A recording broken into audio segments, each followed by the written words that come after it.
ಸಮಾಧಾನ ನೀಲಗಂಗಾ. ನಮ್ಮ ಭವಿಷ್ಯವನ್ನೇ ಬೆಳಗಬೇಕಾಗಿದ್ದ ನಮ್ಮ ತರಡೆ ಪರುಣಿಕ ಎಂತ ಕೆಲಸವನ್ನು ಮಾಡಿದ್ರು ಗೊತ್ತಾ? ನಮ್ಮ ಶತ್ರುವಾದ ಆ ಸರ್ಪಕಾಯಿನ ಮಗ ಆ ವಜ್ರಾಕೃಷ್ಣನ ಜೊತೆ ಪ್ರೇಮ ಸಂಬಂಧವನ್ನು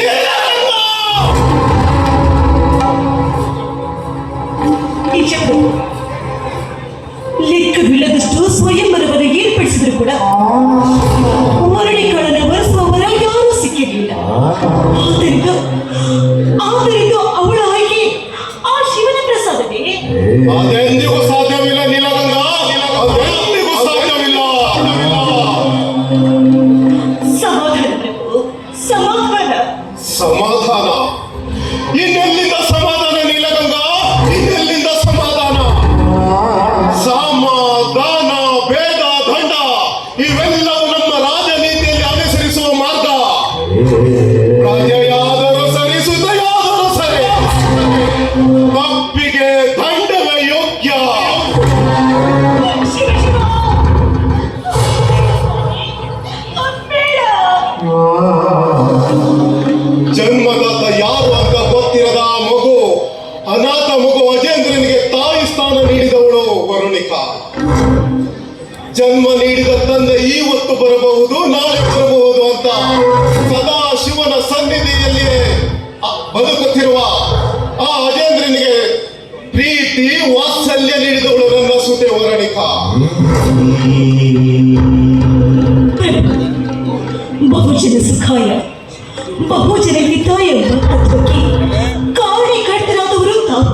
ಹೀಗಿರ್ಬೇಕಾದ್ರೆ ಜನ್ಮ ನೀಡಿದ ಸುದಿಯ ಅವಳ ಸ್ವಾತಂತ್ರ್ಯಕ್ಕೆ ನಿಮ್ಮ ಧಿಕ್ಕಾರವೇ? ಚಿತ್ತ ಮತ್ತು ಇಂದ್ರಿಯಗಳನ್ನು ನಿಯಂತ್ರಣದಲ್ಲಿರಿಸಿಕೊಂಡು ನಾವು ಪ್ರಪಂಚವನ್ನೇ ನೋಡಬೇಕು. ಇದು ನನ್ನ ಸಿದ್ಧಾಂತ. ಅಂದ್ರೆ ವರುಣಿಕಾ ಶತ್ರುವಿನ ಪುತ್ರನ ಜೊತೆ ಅನುರಕ್ತರಾಗಿದ್ದು ಮಹಾ ಅಪರಾಧ. ಸ್ವಾಮಿ, ಅಂತಿಮವಾಗಿ ನಿಮ್ಮ ನಿರ್ಧಾರ?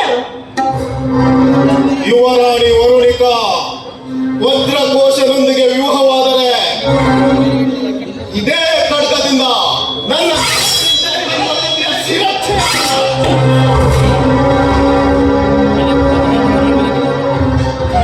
ನನ್ನ ಮಾಂಗಲ್ಯದ ಮೇಲೊಡೆ ದಯವಿಟ್ಟು ಈ ಆಭೂಷಣದ ನುಡಿಗಳನ್ನು ಆಡದಿರಿ ಸ್ವಾಮಿ, ಆಡದಿರಿ. ನೀಲಗಂಗಾ, ವರುಣಿಕಾ ಶಿವ ನೀಡಿದ ವರಪ್ರಸಾದ. ಹೃದಯಾಂತರಾಳದಲ್ಲಿ ಪರಮಾತ್ಮನನ್ನೇ ಒಲಿಸಿಕೊಳ್ಳಬೇಕೇ ಹೊರತು ಪರಪುರುಷನಲ್ಲ. ಇದು ನಮ್ಮ ರಾಜ್ಯ ನೀತಿಗೆ ವಿರುದ್ಧ.